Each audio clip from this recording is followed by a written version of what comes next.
ওনাদের ওনাদেরকে দেখলে আমার খুব কি মায়া লাগে। ইনশাল্লাহ একদিন বয়স হলে আমরা দিয়ে ঘুরতে যাবো। ভাইয়ারা কোথা থেকে আসছেন? আমরা রংপুর থেকে আসছি। আচ্ছা ভাইয়া, একসাথে রংপুর থেকে দুজন? যে আমরা দুজনে একসঙ্গে রংপুর থেকে আসছি। আচ্ছা, আজকে সবচেয়ে আকর্ষণ হচ্ছে ওনারা।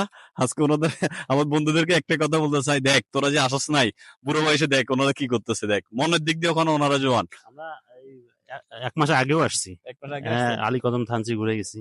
আচ্ছা, আপনি কি চাচ্ছেন কি সারা জীবন ওরা নিয়ে এরকম ট্যুরে ঘুরতে? অবশ্যই, আমরা তো ট্যুরে ঘোরার জন্যই, ট্যুর করার জন্য আমরা মোটরসাইকেল কিনছি। আচ্ছা, ভাই কি ওনার সাথে ট্যুরে যেতে কি কমফোর্টেবল কি কারণে? হ্যাঁ হ্যাঁ, অবশ্যই আমাদের একটা গ্রুপে আছে, আমরা যারা বন্ধু বান্ধব আছে, ছোট ভাইরা আছে, জীবনে একটু সময় পাইলেই ঘুরি। কারণ আসলে জীবনে যেটা চলে যাচ্ছে এটা তো আর ফিরে পাওয়া যাবে না। ব্যাংকের টাকা জমাই লাভ কি যদি ঘুরতে না পারি টাকা দিয়ে। ইনশাল্লাহ আমরা ভবিষ্যতে এরকম ঘুরবো সবার সাথে। আজকে আশা করি আপনাদেরকে যা বুঝাইতে পারছি, এখন আপনাদেরকে ভিউ পয়েন্ট গুলো দেখাবো ইনশাল্লাহ।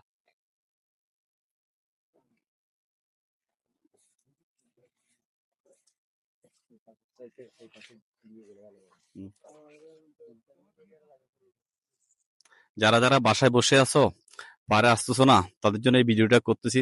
তোমরা বাসায় বসে বসে ভিডিও দেখাও আর ব্যাংকে টাকা জমাও। আর মরার সময় তো টাকা নিয়ে যেতে পারবে না, অন্তত ভিডিওতে ভিউ গুলো দেখো ফ্রিতে।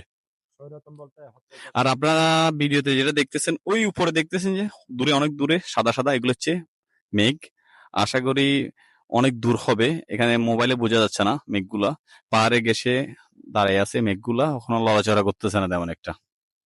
ভাই আমরা কোন দিক দিয়ে যাবো? এদিক দিয়ে যাবো। আচ্ছা ঠিক আছে,